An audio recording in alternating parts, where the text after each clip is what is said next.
Bom, vamos lá. Boa noite a todos.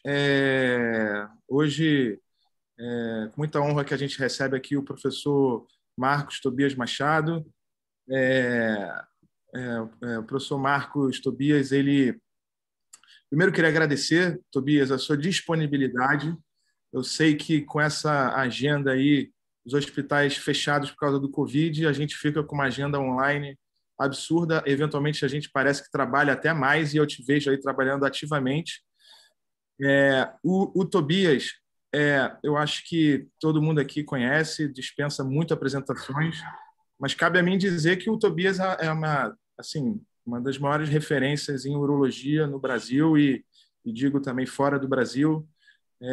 Professor da Faculdade de Medicina do ABC, enfim, tem uma produção acadêmica absurda, é um entusiasta e atua principalmente na área de urologia, né? Laparoscopia e cirurgia robótica. É uma referência certamente para todos nós, para mim, para Fernando, para todos os residentes aqui. E para nós é uma honra recebê-lo aqui na UERJ, na nossa reunião. A nossa reunião, Tobias, ela é uma reunião super informal, tá? A gente aqui nessas reuniões a gente tem a oportunidade aí dos residentes perguntarem, a gente comenta, a gente tem a presença aqui do Bruno, que é um oncologista clínico do serviço, tem o professor Damião não está presente, ele é muito atarefado, mas ele sempre manda um abraço aos convidados. Tem o pessoal da cirurgia reconstrutora aqui, o Luiz Augusto aqui, que essa área do câncer de pênis, a gente é uma área da uro-oncologia que às vezes se divide um pouco, o pessoal da reconstrutora atua. E a gente fez, na verdade, uma jornada de 3 semanas consecutivas falando de câncer de pênis, porque a gente não tem isso muito visível nos congressos de uro-onco, e nesses pequenos meetings é uma oportunidade que a gente tem de abordar e falar sobre o início, meio e fim. E hoje é a última sessão. Vou passar a palavra para você, Tobias. Seja muito bem-vindo, uma honra, e vamos para a sua apresentação. Muito obrigado, Tobias. Um prazer muito grande, Paulo, Fernando, Bruno, Luiz, os colegas todos que estão aí com a gente, né? Um prazer estar aqui hoje, né? E vou assim dividir minha apresentação em 2 partes. Uma primeira parte um pouco mais básica do que evoluiu no conhecimento do câncer de pênis, e uma segunda um pouco mais prática, onde a gente fala mais do diagnóstico e do tratamento. Tá? Então, uma honra muito grande estar aqui com vocês hoje. Podem me interromper a hora que vocês quiserem, tá certo? Vamos lá. Então, essa apresentação primeira, ela é baseada numa publicação recente que a gente teve de um pessoal multicêntrico de vários locais do mundo, onde a gente faz uma revisão sobre os dados mais importantes aí do conhecimento no câncer de pênis. Foi publicado recentemente na revista Nature Primer. A primeira coisa com relação à epidemiologia, né? O câncer de pênis, para vocês terem uma ideia, se estima que no mundo todo haja aproximadamente 26 mil casos. Então, se você for comparar isso com qualquer outro tipo de câncer, é muito pouco, né? A prevalência dele vai de 0,1 a 1 por 100 mil, tá certo? Isso em países desenvolvidos, né? Quando a gente fala de Brasil, a gente pode ter de 3 até 7 por 100 mil. Né? Veja, é uma incidência muito mais elevada do que em países desenvolvidos. Tá? Isso a gente já conhecia. Quando a gente fala de Estados Unidos, por exemplo, a gente está falando numa incidência mais alta, principalmente em hispânicos e asiáticos, ou descendentes de hispânicos e asiáticos, praticamente 3 vezes maior do que americanos nativos dos Estados Unidos. Né? Uma outra coisa interessante no câncer de pênis na epidemiologia é que quando a gente pega aqueles países que circuncisam as pessoas por razão religiosa, o índice é muito baixo, tá? Já dando uma pista de que talvez a circuncisão em idades precoces possa ser uma estratégia de prevenção nessa doença. Tá? Algumas regiões aqui do Brasil, principalmente Alagoas, Piauí e Ceará, você tem uma incidência de quase 10% dentre as malignidades no homem, que é um número extremamente elevado, né? E que faz com que os brasileiros tenham bastante experiência e até uma certa responsabilidade aí nas publicações né? Muitos dos trabalhos são citados em guidelines são de trabalhos brasileiros, né?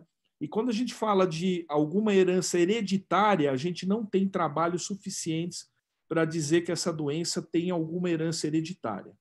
Tá? Isso aqui é um mapa bem recente, né, de um levantamento de 2018 do Observatório Global de Câncer, mostrando que o Brasil, na parte de cima, a incidência em azul, né, está nas mais altas incidências mundiais, com mais de 1,3 por 100 mil. Quando se fala de mortalidade, ele cai para um índice intermediário, de 0,27 a 0,43. Ou seja, talvez o nosso tratamento, né, ou ainda seja um pouco melhor do que na Índia, na África, em alguns locais do mundo, tá? Com relação ao câncer de pênis. Então, isso já é uma inferência um pouco melhor do que a gente pensava para o Brasil. Mas, infelizmente, a gente ainda tem mais de 1.000 indivíduos que têm o pênis amputado no Brasil. Isso é um dado de 2019, 2020, uma campanha do portal da urologia, né, que eu tirei do portal por questão desse mês, né, que foi discutido o câncer de pênis. Tá? Dentre os fatores de risco, a gente sabe que o pico é na 6ª década. Só que o que a gente observa? Com uma atividade sexual mais precoce, ou naqueles países onde os pacientes não têm acesso à saúde, ou seja, podem ter uma fimose não tratada desde a infância, isso aí tem passado para a 4ª, 5ª década de vida. É o que a gente acaba vendo no Brasil, casos mais precoces de câncer de pênis. Né? Quando a gente fala da fimose, a gente não tem ideia. Às vezes você vê aulas de câncer de pênis, é 5 vezes mais frequente no indivíduo que tem fimose do que no que tem prepúcio normal. Isso tudo são dados nesse trabalho, tudo isso tem referência que está nesse primer, se vocês quiserem, depois eu forneço para vocês. Tá?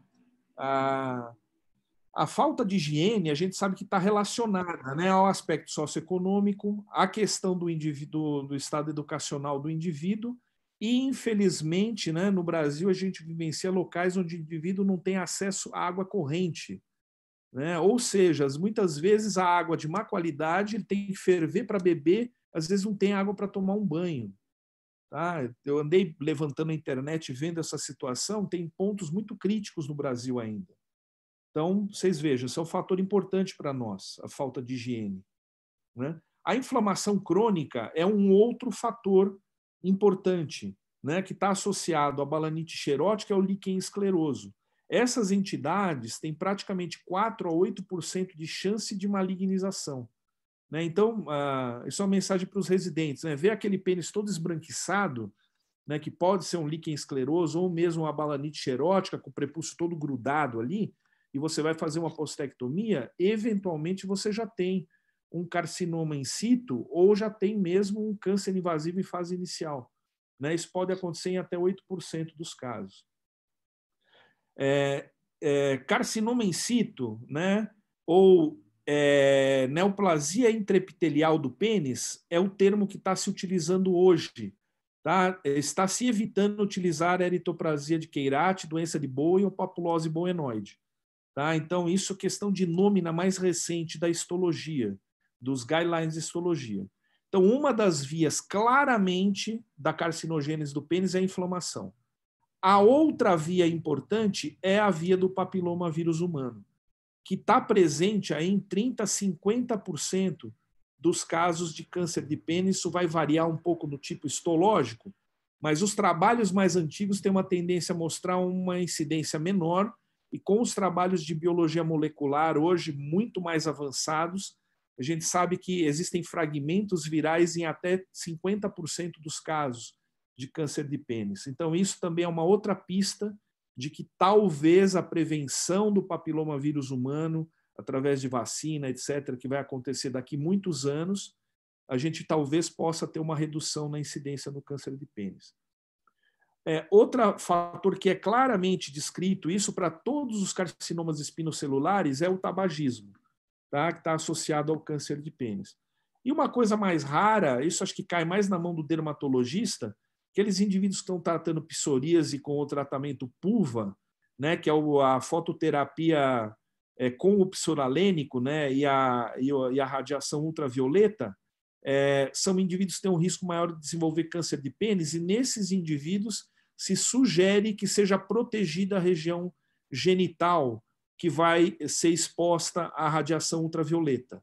Tá? Então, não é da nossa área, mas acho que é legal a gente ter o conhecimento disso daí. Uma palavrinha sobre a circuncisão. Né? A gente tem algumas evidências. Né? Um trabalho super antigo, de 1947, né, em militares americanos, mostrando que a circuncisão em criança torna a doença bastante rara quando comparado a indivíduos do grupo controle.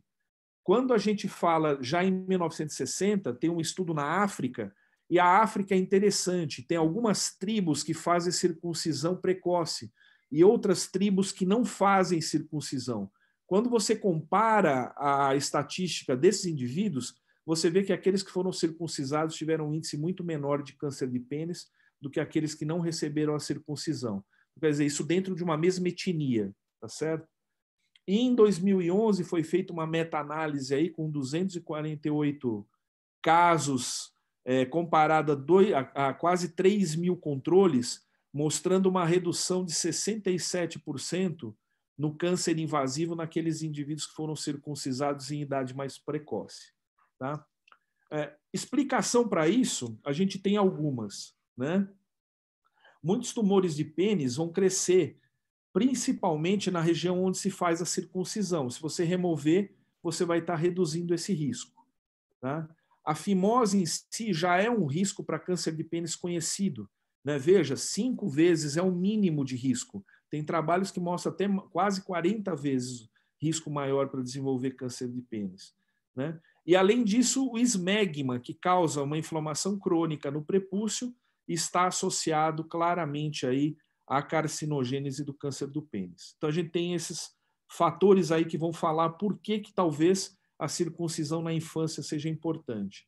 Né? E se a gente combinar todos esses efeitos da circuncisão, além da redução do HPV e claramente demonstrado também redução da infecção por HIV, talvez num país como o nosso, ou em algumas áreas de alta incidência no mundo, e no Brasil a gente tem algumas áreas de alta incidência, possa ser uma estratégia real de redução na incidência futura do câncer de pênis. Então, isso é uma outra coisa que é legal da gente saber.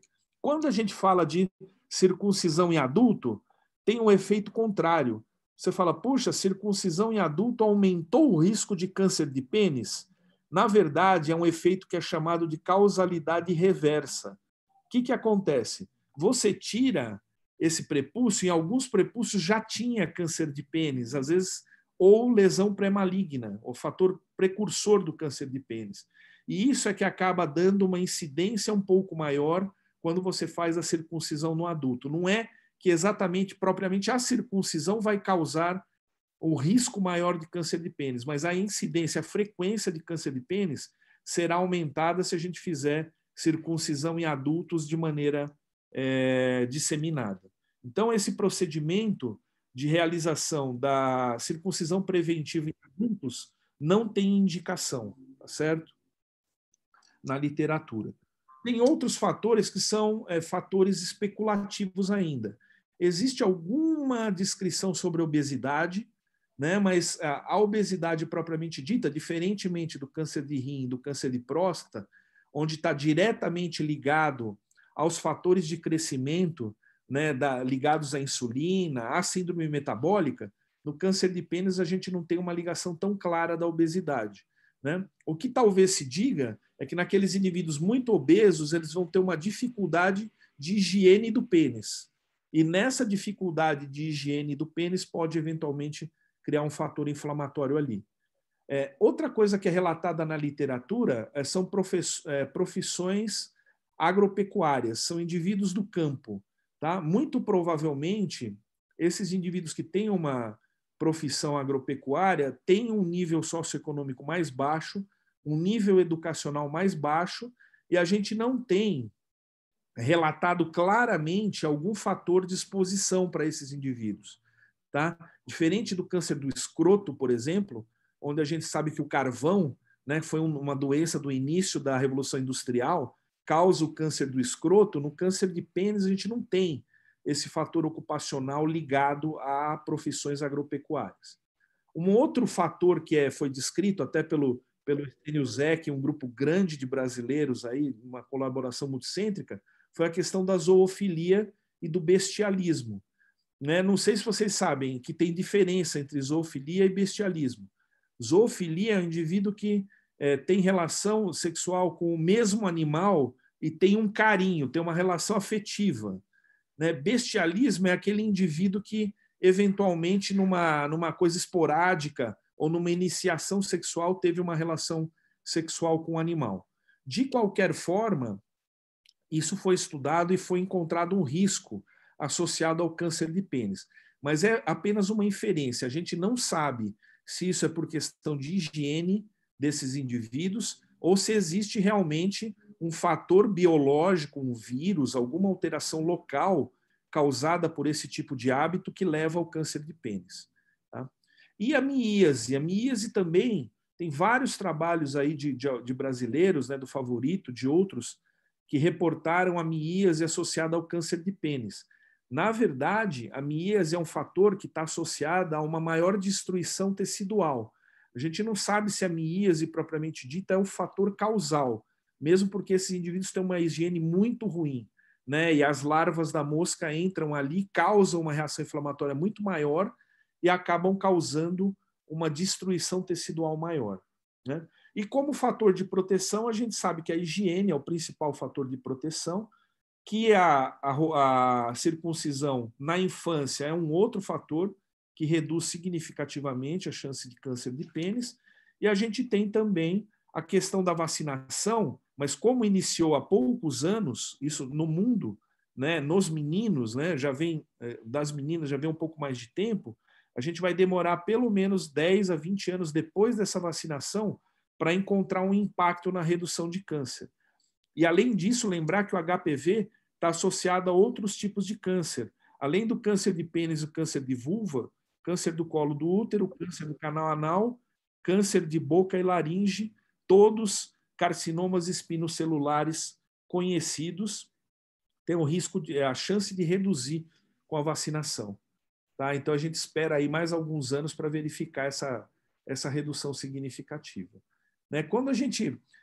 aqui uma palavrinha específica sobre o HPV, a melhor evidência que a gente tem na literatura é essa meta-análise aí, né, que utilizou 73 papers de maior relevância, né, e mostrou uma prevalência de 50,8% na presença do HPV. Tá? A incidência do HPV é maior em, basicamente, dois tipos histológicos mais importantes, que é o basaloide, que é um tumor extremamente agressivo, de agressividade biológica grande, e os carcinomas tipo ART. Né? E existem os mistos, que são o ART basaloide, que também, onde tem basaloide, tem um prognóstico pior. Vejam, 84% no basaloide, 75% no ART basaloide. São os mais frequentemente associados ao HPV. Tá? Dos HPVs, o mais importante é o HPV-16, de longe, praticamente 2/3 dos casos, né, seguidos pelo HPV-6 e pelo HPV-18, aí numa incidência aproximadamente de 7% a 8%. Né? Então, a interpretação que esse estudo, que essa meta-análise faz, é que muito provavelmente com a vacina, a gente tem a bivalente, a tetravalente e a nonavalente, que tem o HPV-16, que é o mais frequente, provavelmente a gente vai conseguir ter uma redução, um benefício aí na redução do câncer de pênis no futuro, nas gerações futuras de homens. Né? Uma outra coisa, um outro fator que tem sido importantemente descrito na literatura é a questão da centralização dos centros especializados para tratamento. Né? Quando a gente compara a sobrevida, né, global de pacientes, a gente tem aí uma sobrevida aproximadamente 90% para paciente com doença, com câncer de pênis localizado, e isso aí vai caindo para 80% se tem menos de 2 linfonodos, né? 10 a 20% quando já tem doença bilateral, extensão extranodal ou invasão pélvica, né? Você já tem um prognóstico muito pior. Né? Quando a gente fala de centralização, muito provavelmente a gente vai estar aí melhorando a sobrevida dos pacientes em 10% numa experiência que foi obtida no Reino Unido. Tá? E muito provavelmente pelo melhor tratamento da região inguinal. Né? O que acontece na comunidade é que os indivíduos normalmente se negligencia o tratamento da região inguinal pela morbidade que é associada.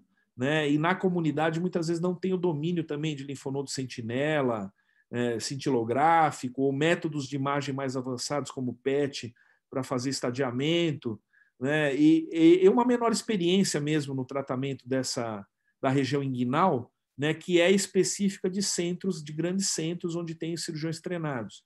Tá? Então, talvez um caminho para a gente seja a gente fazer os centros especializados e determinar para que centros devam ser encaminhados esses pacientes com câncer de pênis.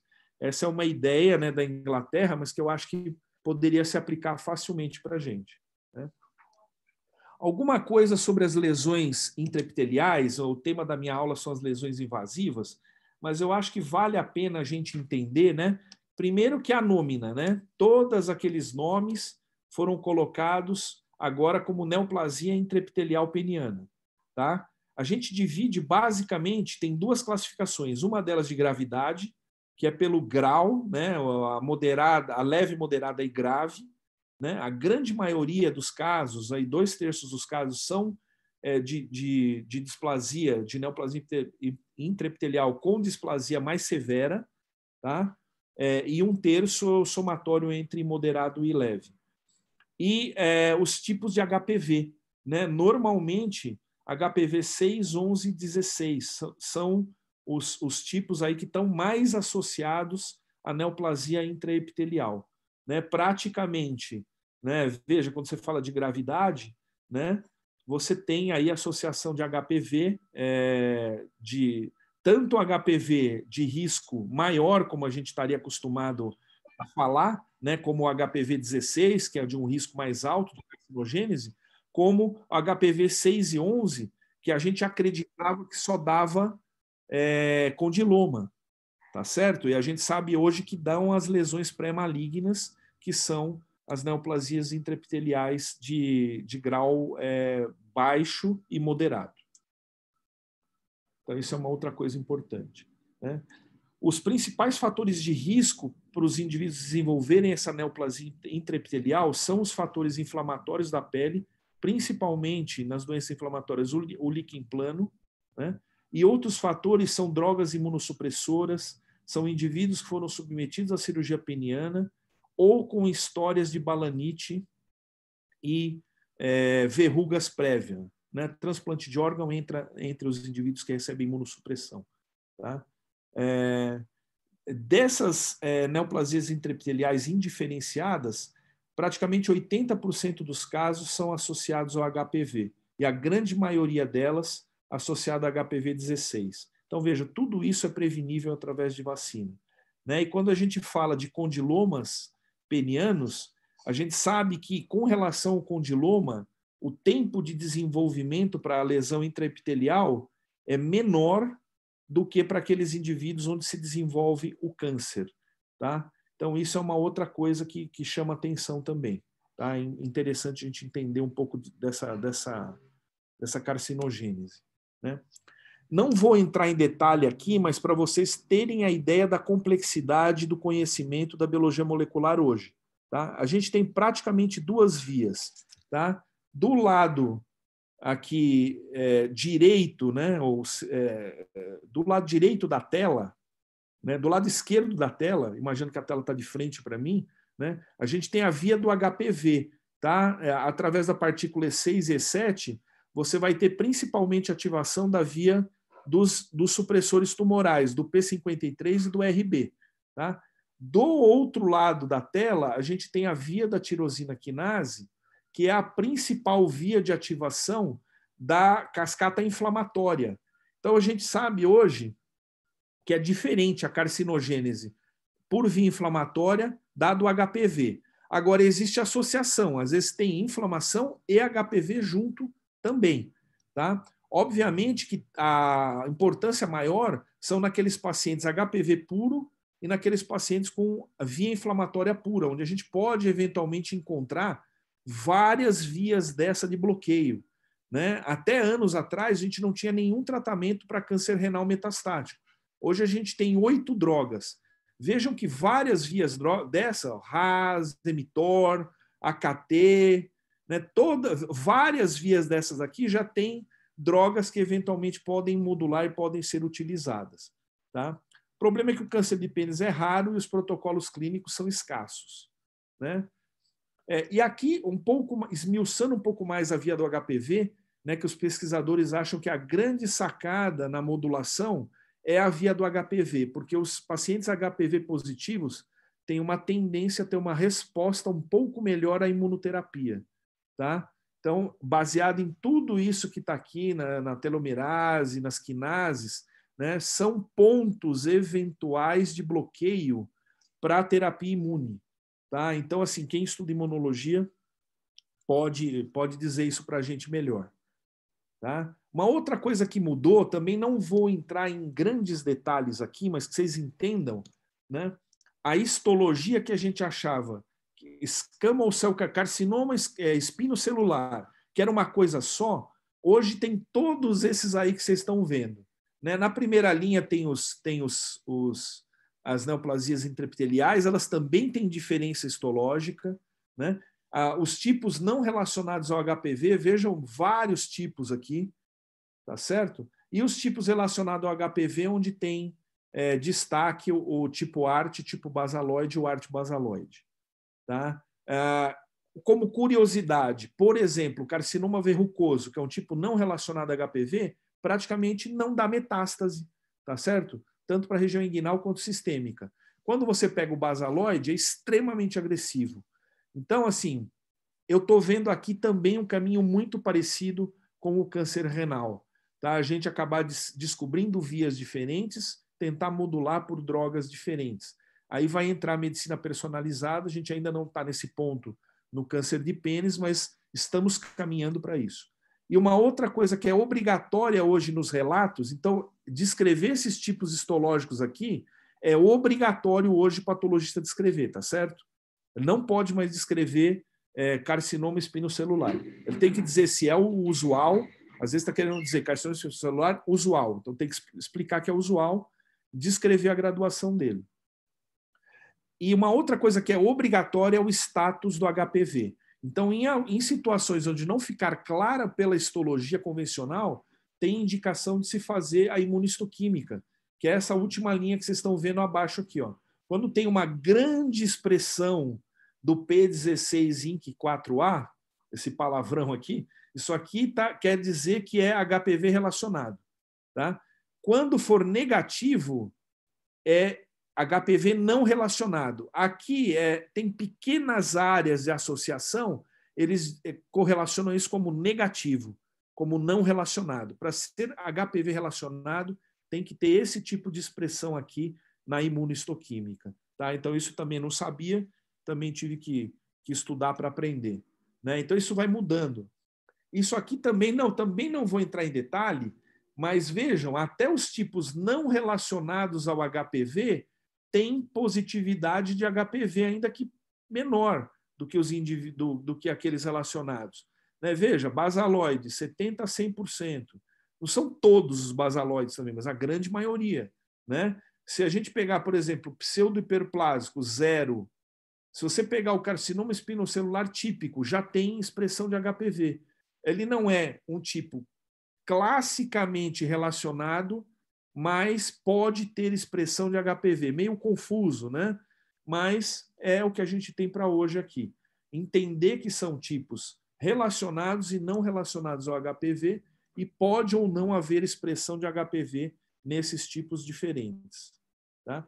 Uma última palavra dessa primeira apresentação, né, e eu estou batendo aqui 20 minutos agora, 25 minutos, é a respeito do microambiente e da resposta imune.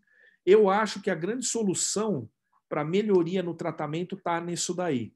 Tá? É a gente identificar a resposta imune, seja ela celular, seja ela citotóxica, tá? E, além disso, todos esses ligantes aqui que estão associados à progressão linfonodal, né, o PDL1, por exemplo, denota normalmente resposta positiva à terapia imune e respostas prolongadas. Então, quer dizer, eu também não vou entrar em detalhes aqui, mas para que a gente entenda, né, que está avançando o conhecimento, né, no sentido da gente identificar vias, identificar complexidade do câncer de pênis, né? Até a gente chegar num ponto que hoje a gente está no carcinoma urotelial, que é determinar os imunogramas, tá? Através destes imunogramas, que a proposta no carcinoma urotelial está mais avançada, a gente conseguir saber qual o tipo de imunoterapia que a gente deve utilizar. Se a gente deve utilizar um anti-PD1, se a gente deve utilizar um outro tipo de imunoterapia, um bevacizumab, um outro tipo mais inespecífico de imunoterapia. Ou se a gente deve utilizar uma terapia de alvo molecular. Tá? Obviamente que esse assunto é extremamente árido para urologistas, mas para indivíduos que estão na universidade e eventualmente desejam estudar, eu acredito que o grande foco de estudo estaria nessa área aqui. Tá? Então, essa apresentação, Paulo, foi a primeira. Né? Eu acho que vocês poderiam fazer perguntas e a gente parte para a segunda apresentação. Se vocês quiserem fazer perguntas, obviamente. Oi, Tobias. Não sei, se o Bruno quiser comentar alguma coisa, se não, você segue e aí a gente, no final. Pode ser. Não sei se o Bruno quer falar alguma coisa nesse Acho momento. melhor seguir, né? Aí a gente, no final... Tá bom, vamos seguir. Deixa eu só fazer uma pergunta. Em relação a uma pergunta meio observação. Bruno também, se quiser falar sobre isso. Hoje a gente tem visto aí a imunoterapia crescendo tanto, né, em todas as áreas da medicina. E se fala muito nos inibidores da PDL1. A pergunta aí para quem quiser comentar, vocês acham que, por exemplo, uma medicação como o pembrolizumab, por exemplo, ele vai ter espaço em todos os tumores da urologia, por exemplo? Veja, olha, no câncer de pênis tem o protocolo Hércules, né, que é do LACOG, que associa a quimioterapia com o pembrolizumab. Tá? Mas não tem resultado, a inclusão está super difícil. O Fernando vive pedindo para a gente incluir pacientes, mandar mensagem no grupo multicêntrico para ver se alguém inclui, mas não tem nenhuma evidência ainda. Existe uma esperança. Tá? E a gente vê, e a gente já sabe de muito tempo que interferon, aqueles casos de condiloma muito avançado, que reduz. Isso é antigo já. Tá certo? Então, a gente tem alguma evidência que imunoterapia funciona para alguns tipos de câncer de pênis. Não sei o que o Bruno pensa, se quer comentar. Realmente, a gente não tem os dados do Hércules ainda, né? Está recrutando. E o que talvez seja a única indicação que a gente possa fazer com segurança de imunoterapia nesse cenário, Fernando, é a indicação agnóstica do pembrolizumab, que é naquele paciente que tem síndrome de Lynch. Né? Esses pacientes que têm alteração de proteína de reparo do DNA, alteração da MLH1, da MSH2, MSH6 ou PMS2, que são as 4 principais proteínas, né, relacionadas a Lynch, se esses pacientes apresentarem alteração de proteína de reparo, a gente pode indicar o uso de pembrolizumab, independente do sítio primário do tumor. E aí, no caso do câncer de pênis, poderia entrar também se por acaso o paciente for portador de alteração de proteína de reparo, independente de qualquer outro estudo. Né? Na verdade, a aprovação pela FDA foi uma aprovação agnóstica, independente do sítio primário. Então, talvez seria o único cenário em que a gente poderia incluir o pembrolizumab com um nível de evidência, assim, vamos dizer, né, pudesse justificar a indicação. Mas não tem estudo ainda, como o professor Tobias está falando, não tem um estudo que respalde a gente na indicação, exceto essa.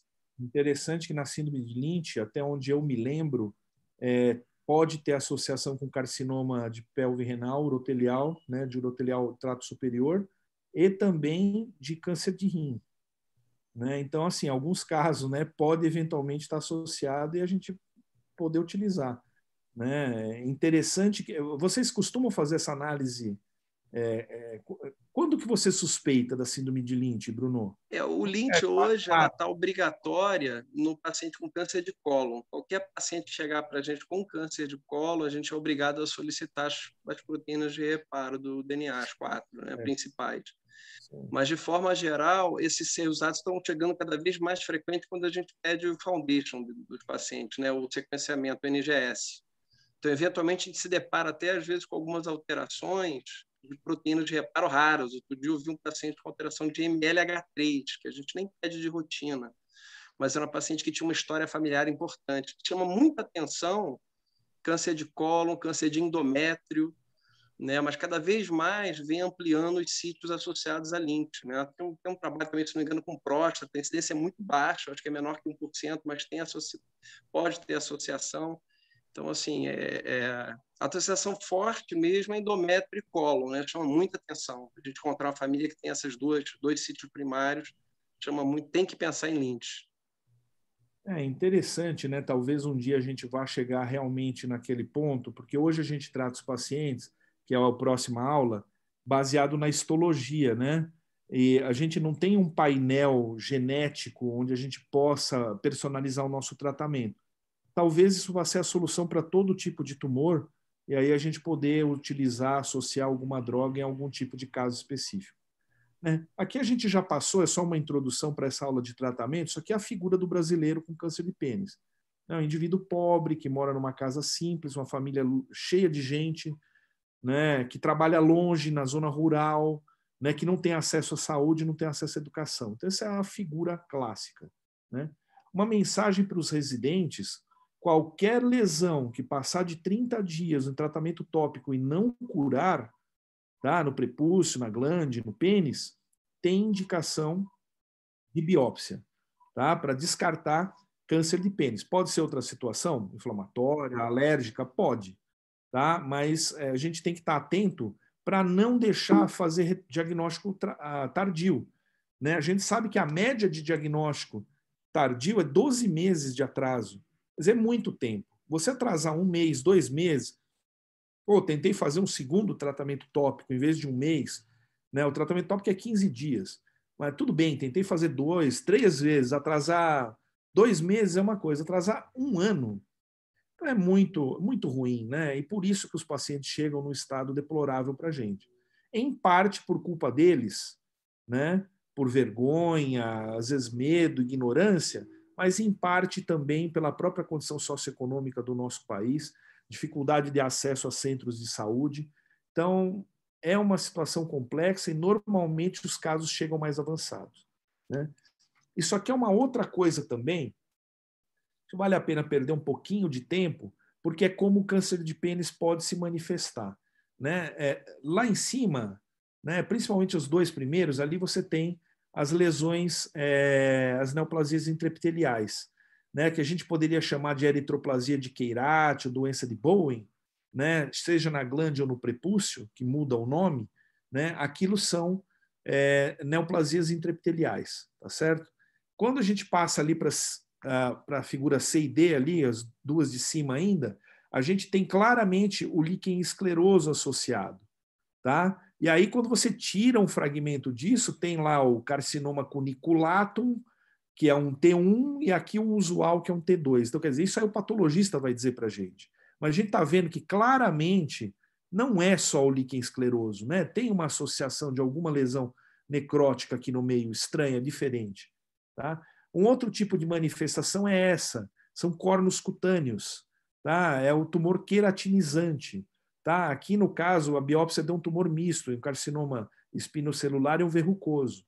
Tá? Então, quem vai dar o drive de agressividade da doença aqui é o escamoso, o espinocelular, que é muito mais grave que o verrucoso. Tá? Aqui é um verrucoso clássico, associado à hiperqueratose. Aqui é um usual já invadindo a glande, já invadindo o corpo esponjoso, né, com queratose de base.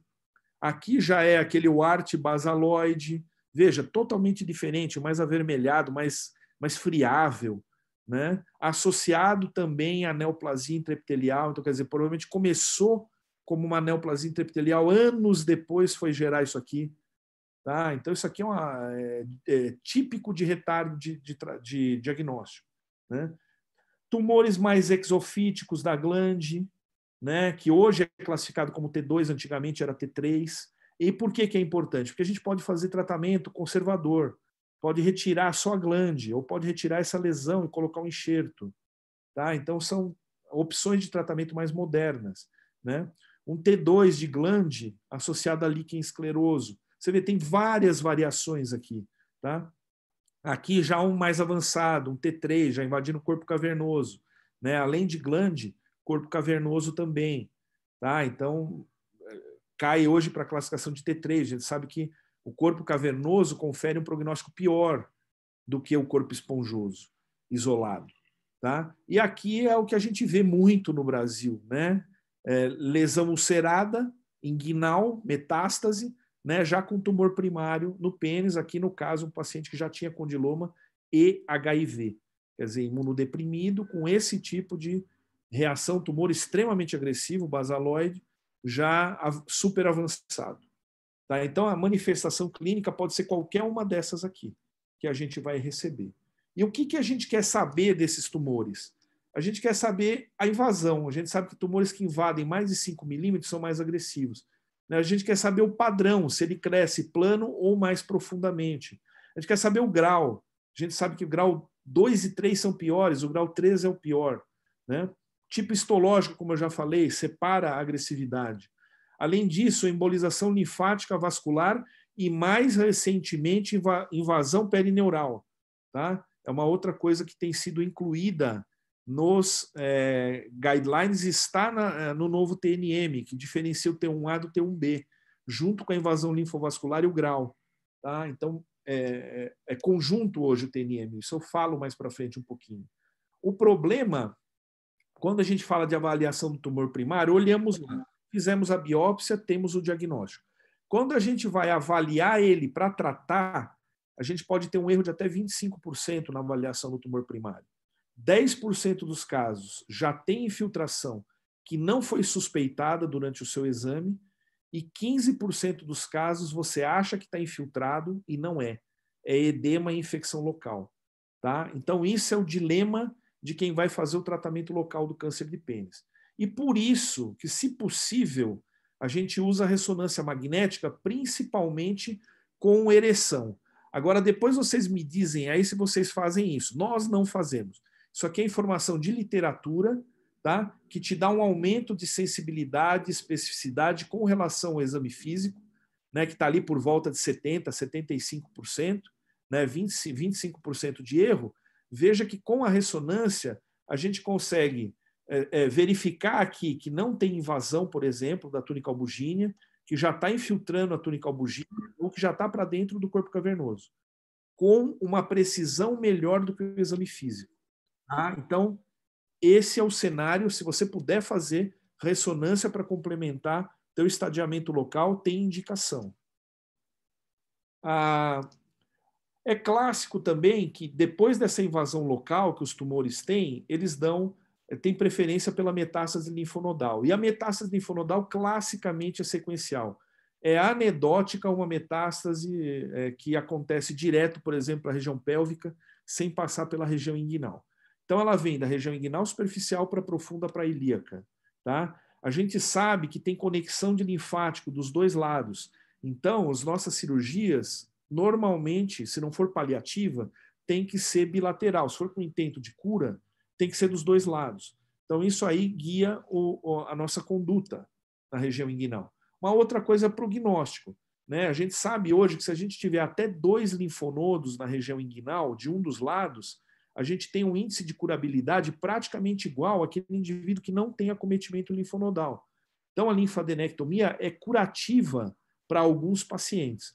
Quando já tem mais de 2, passa para 50% de sobrevida. Quando tem infiltração extranodal, por exemplo, que é aqueles coalescentes, já infiltra para fora e infiltra o linfonodo vizinho, vai conglomerando, isso é 10%. Isso aqui é resultado sem associação de nada, apenas a cirurgia. Depois a gente comenta a associação de tratamento. Quando a gente vai avaliar os linfonodos inguinais, a gente também tem falha no exame físico. 20% dos indivíduos que a gente palpa e acha que não tem nada, já tem alguma metástase microscópica. E 70% dos indivíduos que a gente palpa, fala, opa, tem linfonodo palpável. É apenas inflamação. Apenas 30% vai ter doença metastática. Quando você tem aumento linfonodal de um dos lados, é um pouco mais sugestivo de metástase, visto que a doença inflamatória normalmente inflama os dois lados. Tá? O que a gente pode fazer para tentar ajudar um pouco a fazer o diagnóstico dessa doença inguinal? Você pode usar, como na Europa, o linfonodo sentinela cintilográfico associado à punção biópsia guiada por ultrassom, e com essa associação dos dois tratamentos, você tem um falso negativo de 5% a 15%. Tá? Na Inglaterra e na Holanda, onde tem mais experiência, por volta de 5%, que é extremamente aceitável para esse tipo de tratamento. Ou, se possível, utilizar o PET, que tem uma sensibilidade e especificidade mais alta. Os trabalhos da literatura têm sido promissores. O problema é que tem muito pouca experiência internacional ainda. Aqui, para vocês verem o que o PET faz. Ele é um linfonodo grande desse, não ajuda, mas um pequeno, poxa, está captando no pequeno, vamos fazer a linfadenectomia, está mais indicada, ter um guia da região que está comprometida. Então, eu acredito muito que o PET vai evoluir, se é um PET com FDG, simples e glicose, mas talvez se tiver um PET com citoqueratina, como a gente tem o PET de PSMA para a próstata, eu acho que o cenário futuro está aí. O futuro de desenvolvimento está nesse tipo de imagem, imagem molecular. Tá? E aí, o que a gente faz para manejar essas regiões inguinais? Quando os linfonodos são impalpáveis, a gente classifica em grupo de risco, tá certo? E a gente vai operar praticamente aqueles que estão no grupo intermediário e alto. A classificação mais utilizada é a classificação da Sociedade Europeia. Tá? Mas a gente tem a classificação do professor Ornelas, validada para a população brasileira, que eu acho extremamente interessante. Praticamente igual, pequenas nuances. Tem uma outra classificação latino-americana que, curiosamente, já incluiu há muitos anos a invasão perineural como fator prognóstico, que é a classificação do professor Kubila, que é o patologista de maior prestígio mundial, que inclusive trabalha com a gente na colaboração latino-americana. Ele que coordena o grupo de patologia. Veja, se você classificar ele de acordo com o grau, profundidade da lesão e invasão perineural, você consegue dar pontos e classificar ele em baixo risco, intermediário e alto. Do quê? De positividade linfonodal. E aí, na classificação de Kubila, teria indicação clássica o alto risco. E para pacientes mais jovens, eventualmente, o risco intermediário, a gente poderia operar também, dando o benefício da dúvida para esse doente mais jovem. A avaliação de linfonodo pélvico e metástase à distância é se você tiver linfonodo inguinal positivo. Aí você tem indicação. O PET é melhor que a tomografia. Se não tem, faz a tomografia. Tá? A imagem de tórax pode ser feita com raio-x ou com tomografia também. Tá? Isso aí, normalmente, se tiver linfonodo pélvico positivo, você tem uma chance de ter metástase à distância. Então, aí você vai por aí. Se tiver sintomatologia óssea, estuda os ossos. Se tiver sintomatologia no sistema nervoso central, estuda o sistema nervoso central. Aqui é só para mostrar para vocês o novo TNM, a versão de 2018. O que mudou nele? Tá? Primeiro, ele divide o T1 em T1A e T1B. E aí ele muda aqui o fator de prognóstico. Tá vendo? Ele vai mudando o fator de prognóstico do paciente. Tá? Quando o paciente tem invasão linfovascular perineural ou alto grau, ele é o B. Tá certo? A invasão de corpo cavernoso passou a ser T2 e a de corpo esponjoso T2 e a de corpo cavernoso e albugínea T3. Tá? E outra coisa que mudou foi essa questão dos linfonodos patológicos, da peça de retirada da linfadenectomia. Quando for menor ou igual a 2, considera-se N1. Quando for maior ou igual a 3, considera-se N2. Tá? Mas isso é unilateral. Tá? Ou bilateral. Ou bilateral com um número mais limitado. Agora, quando você tem, ou mais limitado não, mais do que 3, quando você tem invasão extracapsular, aqueles coalescentes, ou invasão pélvica, ele passa a ser o N3. Por que tem importância? Porque hoje o N3 está mais ou menos estabelecido como o estágio onde deva se fazer um tratamento multimodal para o câncer de pênis.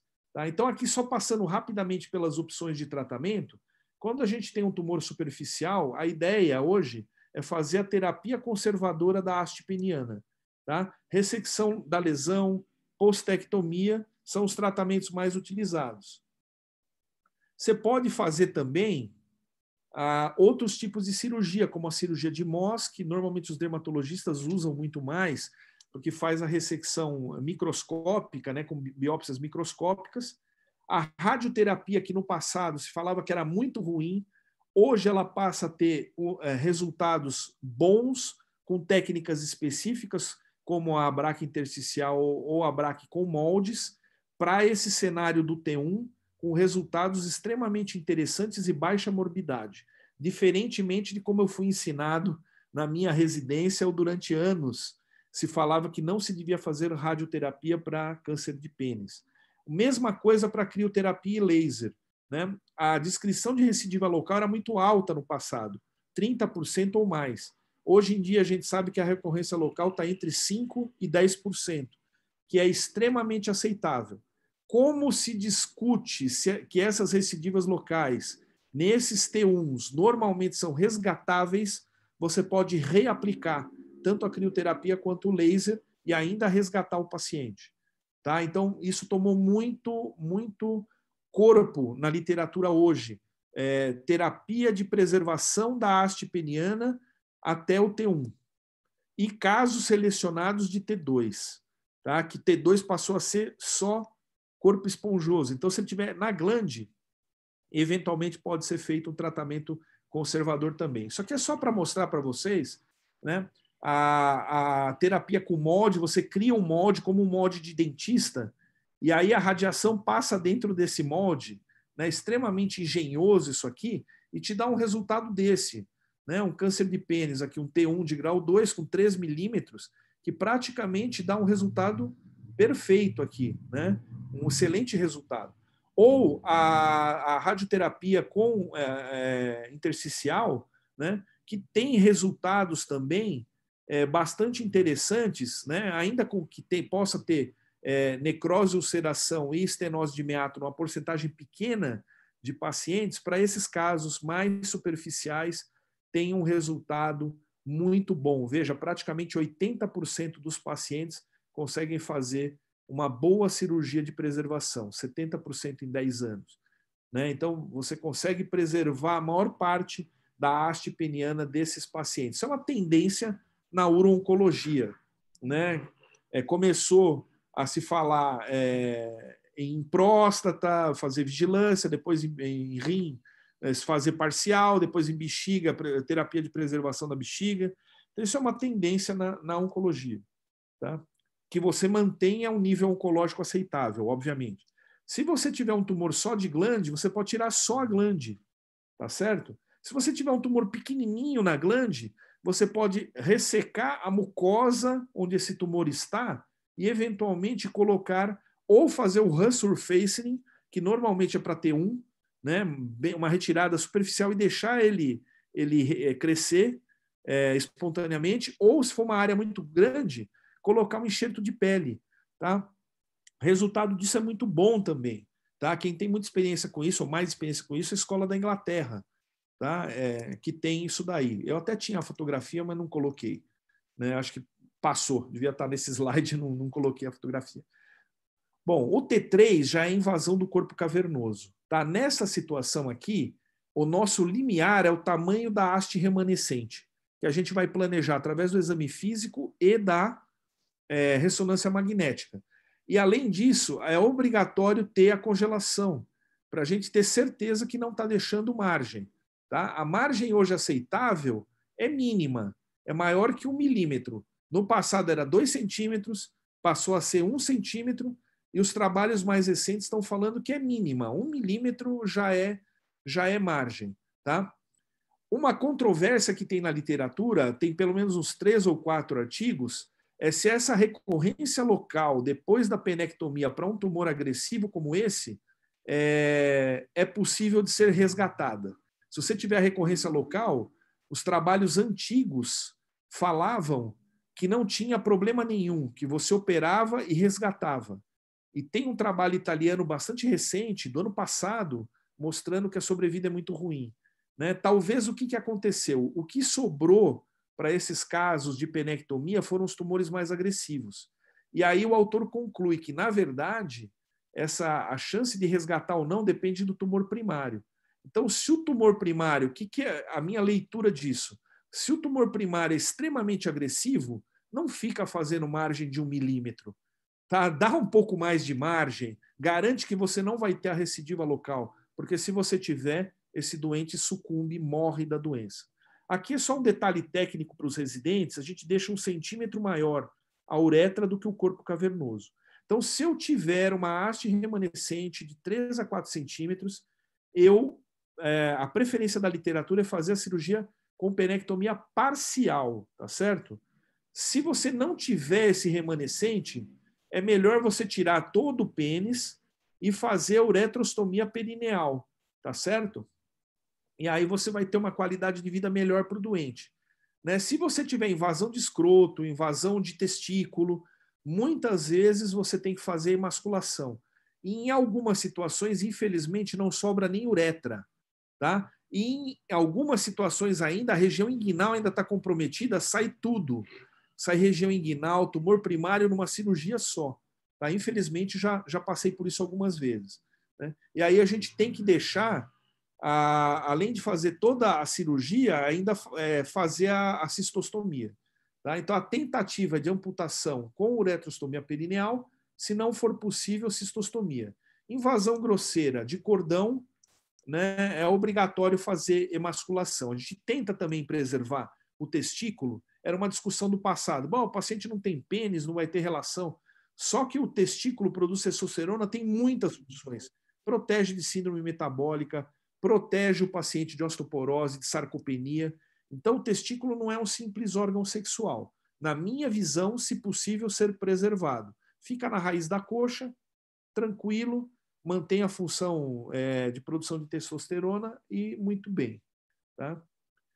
Se a gente tem já a doença palpável, a gente vai fazer a linfadenectomia de necessidade. E em algumas situações agressivas, de doença muito grande na região inguinal, a gente vai fazer ou uma linfadenectomia numa fase inicial higiênica, e depois o paciente vai complementar com radioquimioterapia, ou no momento inicial se faz rádio e quimioterapia ou só quimioterapia para um resgate cirúrgico que a gente acreditava que não era possível. E hoje os trabalhos mais recentes mostram que até 50% dos casos a massa reduz e é possível você operar depois. Tá? E um outro conceito que ficou no tempo também é que para aqueles pacientes que têm linfonodo, não esse doença bulk, mas que tem gânglios palpáveis, que a gente não deva retardar com antibioterapia por muito tempo. No máximo 4 semanas, para reduzir a infecção do tumor primário. Não tentar que suma o linfonodo e que você não indica linfadenectomia. A gente não faz mais isso hoje. E um outro conceito é que se for fazer ela numa fase inicial, faça precocemente. Se tem fator de risco para doença linfonodal no N0, é para fazer imediatamente, não é para esperar. Tá? O resgate desses pacientes normalmente não é possível. O paciente morre da recidiva inguinal. Tá? Um pouco sobre técnica, né? A gente está mais ou menos no nosso tempo. Agora eu estou passando um pouco do tempo, então vou tentar sintetizar o que eu tenho daqui para frente. O clássico é fazer a cirurgia retirando todo o template superficial e profundo do triângulo femoral. Tá? Na parte profunda, medialmente, a artéria femoral. E na parte superficial, todo o template. Acima da face lata se retira tudo. Tá? Isso pode ser feito através de várias incisões, né? Normalmente se roda um retalho de sartório por cima da região femoral, ainda que alguns serviços têm tentado evitar isso por causa de morbidade. O problema é que essa cirurgia é muito mórbida, dá muita complicação. Mais de 50% dos casos tem algum tipo de complicação, e por volta de 10% complicações graves, muitas vezes com necessidade de reoperação, necrose de pele, infecção. Tá? Nesse cenário de gravidade da cirurgia radical, foram se reduzindo templates naqueles pacientes com pouca doença linfonodal, ou a proposta da cirurgia videoendoscópica, retirando tudo, mas fazendo com pequenas incisões de laparoscopia. Né? A cirurgia simplificada, que foi proposta pelo Catalona, sem dúvida nenhuma é menos mórbida. A incisão é menor, não roda o sartório, mas tira uma área que fica ali na região medial à safena. Então, é uma área menor. Tá? Alguns trabalhos, como esse do AC Camargo, por exemplo, tiveram um índice de recidiva local com morte dos doentes muito alto. Então, praticamente aboliram esses templates simplificados. Eles fazem o template radical. E alguns outros lugares do mundo aceitam o template simplificado no N0. Tá? E isso está em guidelines, tanto no europeu quanto no Campbell, que é no guideline americano, está muito velho. Né? Então, a gente utiliza o Campbell como guideline americano. Né? O ideal, talvez, seja faz a simplificada acima da face lata, congela. Se está positivo, faz o profundo. Tem uma série de discussões a respeito da congelação, da acurácia da congelação. Mas é o que você pode fazer para melhorar. E nessa série da Unicamp, apenas 5% de recidiva inguinal, o que bate praticamente com o linfonodo sentinela nas séries europeias. Ou faz a cirurgia videoendoscópica, né, que você coloca trocartes de vídeo, disseca com gás, então é muito menos traumático, né, e faz a ressecção radical, retira todos os linfonodos dessa área.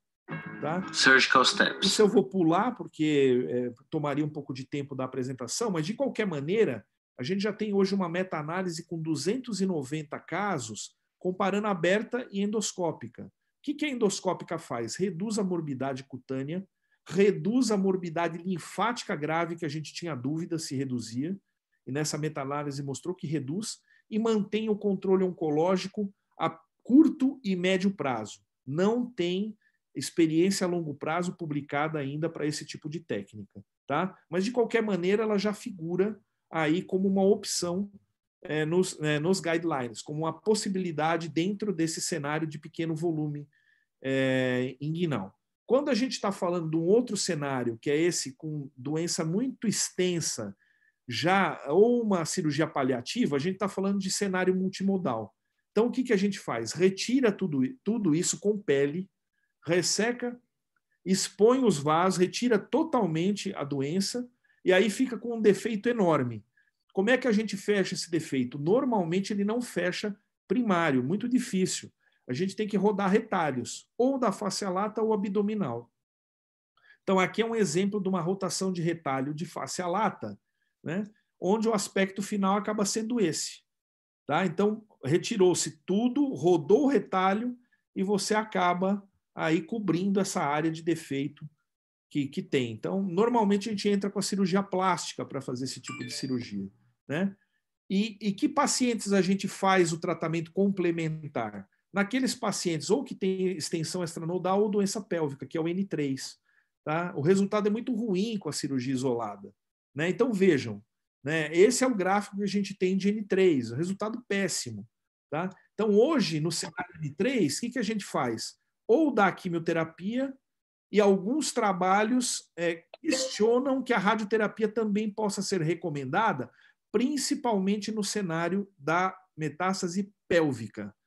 Tá? Mas tem defensores dele para o N3 também na região inguinal.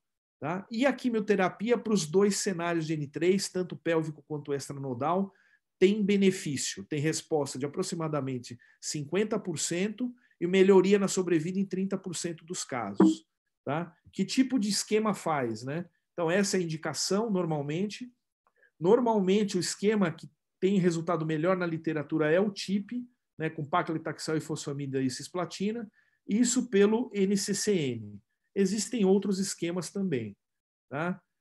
Se a gente for fazer depois né, em adjuvância, aquilo é em neoadjuvância, é antes, para a gente poder operar.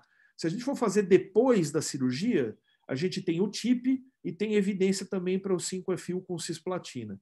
Mesma indicação, né? Retirar daquela massa enorme, né? Já extranodal, extensão extracapsular ou doença pélvica. Tá? Então, existe benefício. Tá? E a radioterapia são esses trabalhos. Então, trabalho antigo americano, mostrando que não tem benefício, e essa meta-análise italiana mais recente, com 7 trabalhos, veja, eu fiz questão de mostrar isso aqui, que ele mostra que tem alto risco de bias. Por quê? Porque são trabalhos antigos, são trabalhos com pouca especificação dos grupos controles, que mostram alguma vantagem aí de benefício no N3. Tá? Então, o N3 pode eventualmente ser utilizada a radiação adjuvante também nesse cenário. Né? E para finalizar, a linfadenectomia pélvica, que é uma outra pergunta que fazem para a gente. Se a gente não fizer ela de maneira higiênica, que muitas vezes o conglomerado inguinal está junto com o pélvico, e aí a gente abre uma grande incisão de Gibson, que foi descrita pelo professor Ornelas, e já faz os 2 cenários, removendo tudo, e depois isso vai para uma adjuvância, e que não tem nenhum benefício de sobrevida, apenas de paliação, naqueles que têm benefício de sobrevida é pequeno volume de doença inguinal. Tá? Então, se ele tiver um pequeno volume de doença inguinal e não tiver imagem grosseira na região pélvica, faz sentido fazer linfadenectomia pélvica, que pode ser feito por laparoscopia robótica ou mesmo por via aberta. Tá? Então, assim, é muito pequeno o cenário de benefício que você oferece com a linfadenectomia pélvica isolada. O que normalmente o pessoal faz é quimioterapia com radioterapia adjuvante e isso na Europa, a gente tende a fazer linfadenectomia pélvica, eu tenho alguma experiência em câncer de pênis, ainda que com esses resultados limitados que eu estou falando para vocês. Mas na Europa, normalmente radioquimioterapia adjuvante e acabou, não precisa mexer na região pélvica. Tá? Então, não precisa ter essa angústia com relação à linfadenectomia pélvica. Né? Agradecer mais uma vez aí, acabei passando aí praticamente 5 minutos do tempo que eu me propus a falar, né? E deixar mensagem, né? Desse grupo colaborativo, que é um esforço aberto, isso aqui não tem, ninguém está restrito, é aberto para qualquer um que quiser participar. A gente tem um banco de dados no REDCap, super organizado, separado por instituição, a gente não usa dado de instituição que não queira compartilhar. Então, é super interessante, com a ideia de fazer um grande banco de tumor e a maior colaboração mundial em câncer de pênis. A gente já tem 60 centros, tá? Sendo que a gente já tem praticamente aí 300 pesquisadores envolvidos, urologia, patologia, oncologia clínica, radiologia, enfermeira, paliativista. Tá? Então, é super interessante que a gente já tem 1.000 casos no nosso banco, a gente vai correr a primeira rodada de resultados, mas eu já tenho o compromisso da Camargo de mais 1.100 casos. Ou seja, a gente vai terminar esse ano, se Deus quiser, com mais de 2.000 casos. Tá? E para poder fazer trabalhos mais robustos, vejam, os trabalhos de câncer de pênis com um N muito pequeno, uma dificuldade muito grande de inclusão de pacientes. E a gente precisa de resposta simples para o câncer de pênis. A gente age muito empiricamente com câncer de pênis. Era basicamente isso, Paulo. Desculpa ter passado um pouco do tempo, no final acabei dando uma corrida, mas estou à disposição aí para dúvidas, o que vocês quiserem falar. Doutor Tobias, você poderia continuar falando aí por mais 1 hora, que não teria problema nenhum, muito pelo contrário, seria extremamente prazeroso. Primeiramente, agradecer. Excelente aula, muito completa, profunda, com assuntos atuais, ilustrada. Muito obrigado mais uma vez. Foi muito bom aprender aqui com o senhor. Eu vou passar a palavra para o pessoal, só queria fazer antes 2 perguntinhas. A primeira, quando você fala aí na linfadenectomia inguinal, o robô, tem alguma dificuldade de docagem ou não tem em relação ao espaço por ser pequeno? Não tem. Na verdade, tem um trabalho o trabalho mais interessante feito com o SI, do professor René Sotelo. Ele doca lateral a um dos lados e doca os dois lados. Doca um lado, termina, não tira o robô da mesma posição e consegue puxar para o outro lado. Com o XI, você pode docar no meio. E ele roda para os dois lados com uma facilidade, aquela cabeça roda. É muito mais fácil. Então, não tem problema de docagem, né? Acredito eu que para cirurgias com espaço menor, o XI sempre vai ter vantagem. Não tem na literatura um trabalho comparando XI e SI. Tá? Tem centros, onde tem mais experiência disso no mundo é na Índia, né? Na Inglaterra tem alguma experiência também, nos Estados Unidos, mas a Índia é onde tem mais experiência com robótica, com veio robótico. E eles reportam resultados muito bons, muito parecidos com o que a gente tem na laparoscopia convencional.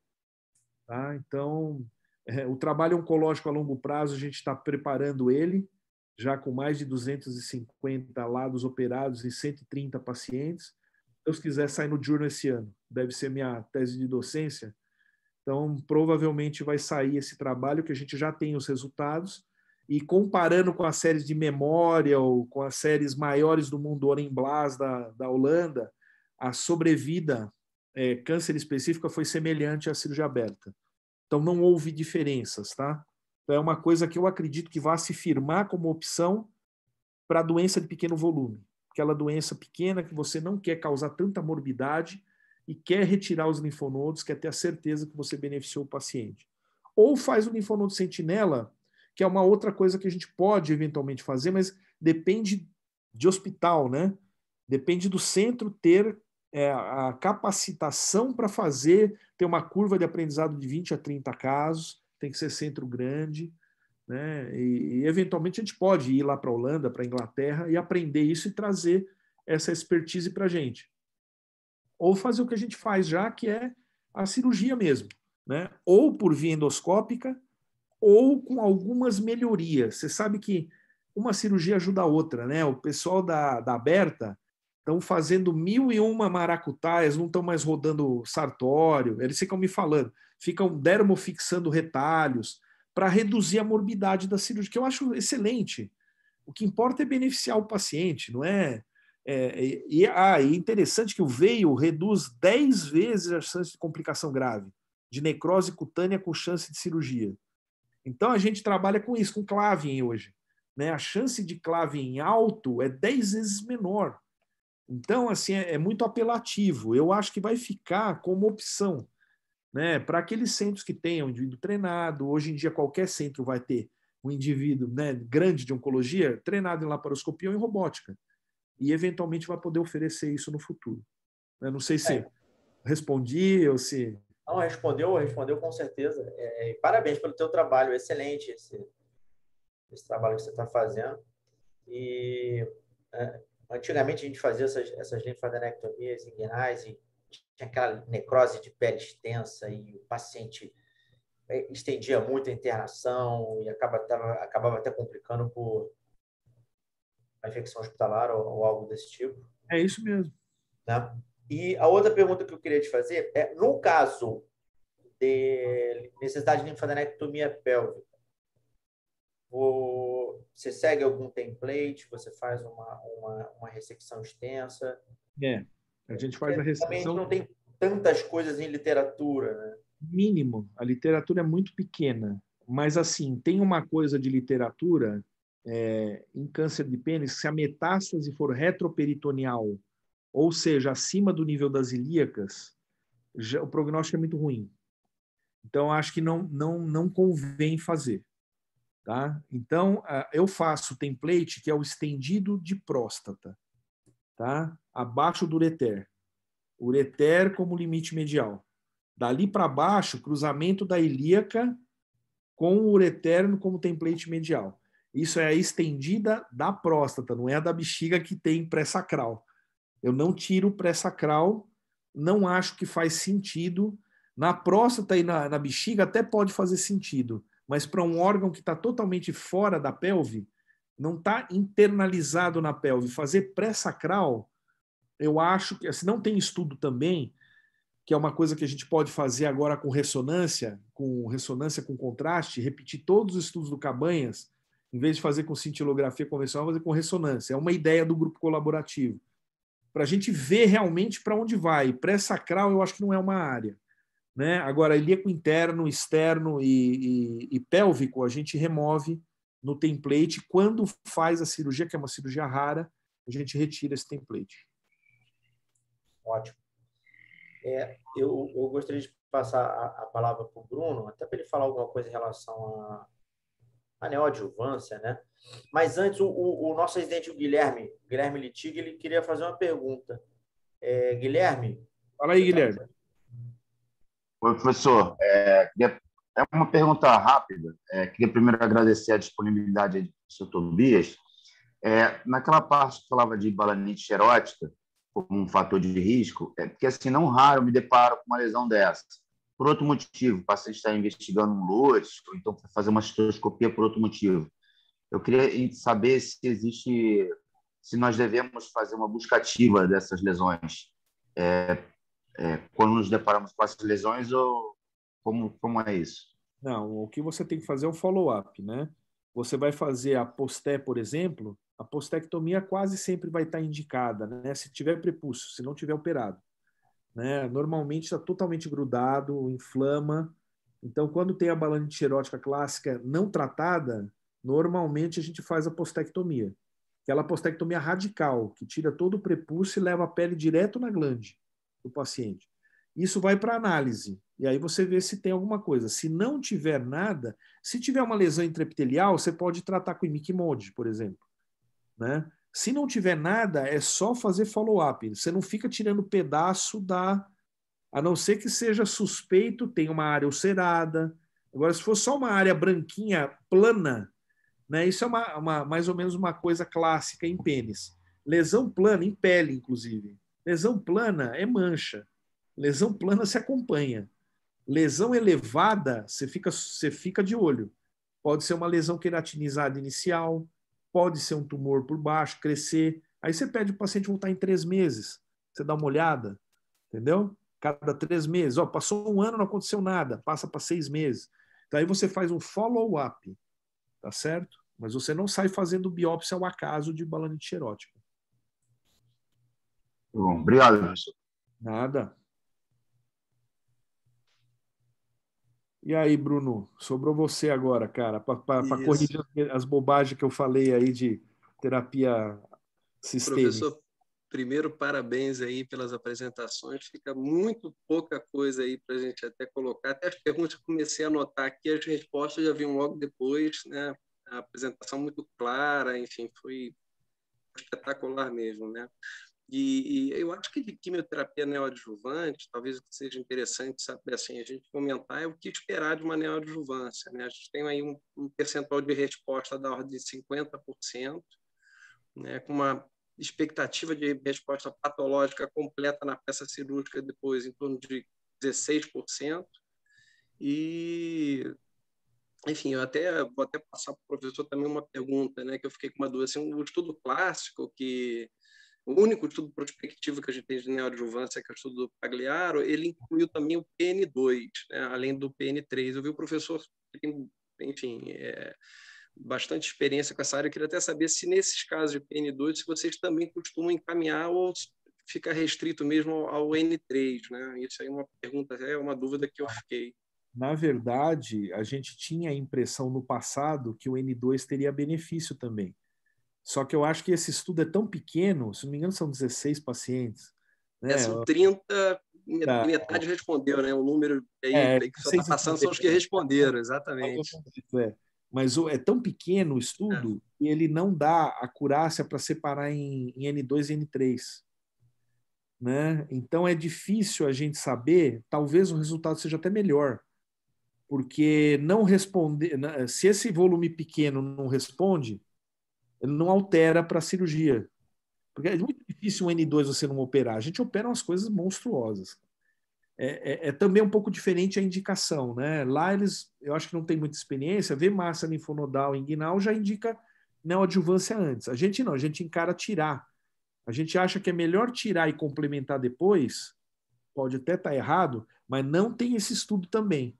O que é melhor? Um protocolo operando primeiro e completando depois, ou primeiro diminuindo e operando depois? A gente também não sabe, né? Então, acho que tem muita dúvida, né? A princípio, quem está trabalhando mais com isso é o Andrea Nash, que é o italiano, ele que publicou aquele desenho que eu achei super legal, do N2, N3, aonde tem mais evidência e aonde tem menos evidência. Mesmo que tem evidência, é pobre.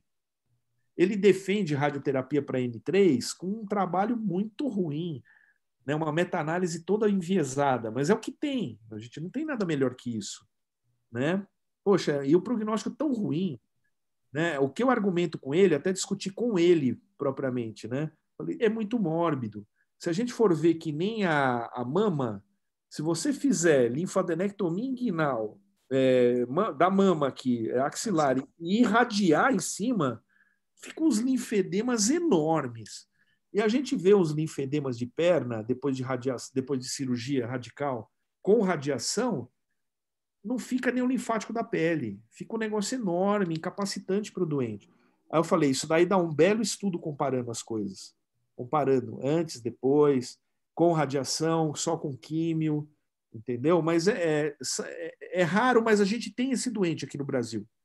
Eu acho que a gente vai conseguir, de alguma maneira, agregar alguma literatura nisso daí. Né? Tem um estudo Impact que está randomizando, né? De repente a gente vai ter algum dado mais sólido no futuro, né? Ou talvez a gente conversar, né? Ele está diretamente ligado, ele e o Felipe Spies estão diretamente ligados no Impact. Um na Europa, outro nos Estados Unidos, conheço os dois. E eles, como a gente está montando o nosso grupo, ele até falou, quando é que a gente vai colaborar? Eu falei, cara, não temos a nossa estatística inicial para saber o que nós temos. Olha, nós temos muito T3, nós temos muito N3, para saber que tipo de paciente a gente pode incluir em estudos clínicos. Né? Até a gente discute muito ela nesse primer que a gente publicou, o Impact, há muita esperança em cima desse trabalho, porque ele está sendo feito com a melhor metodologia que foi feita até hoje, né? Que é a metodologia moderna. Vamos ver se ele vai ter a acurácia também, a crua aí para responder. Né? Deixa eu te perguntar uma coisa, que é uma coisa que eu sempre tenho dúvida. Se o cara chegar lá com aquela coisa ulcerada, tudo purulenta, vocês fazem quimioterapia tranquilamente? Então, se não tiver com uma... Se não tiver com uma infecção com febre, enfim, ele pode fazer. O paciente não pode estar com uma infecção sistêmica, né? Fazendo febre, séptico, com alteração laboratorial importante. Para a gente, o que vai impactar muito é a função renal. Se a função renal for normal, ele consegue fazer platina. E muitos pacientes com doença ulcerada, até mama, né? Com ulceração, então a gente consegue fazer sem maiores complicações. Faz. Interessante. É possível fazer. A irradiação, um pouco mais duvidoso se faz ou não. Talvez não fazer radiação, ou faz também. A radioterapia fica difícil até opinar, que eu acho que a gente teria que ter até um radio-oncologista aqui na mesa, né? Mas a gente pode irradiar lesões ulceradas também. A oncologia, com alguma regularidade, a gente irradia. Então, isso encaminha, né? O radio-oncologista, e o radio-oncologista indica a radioterapia também. É uma coisa né? Super quente hoje, não tem trabalho.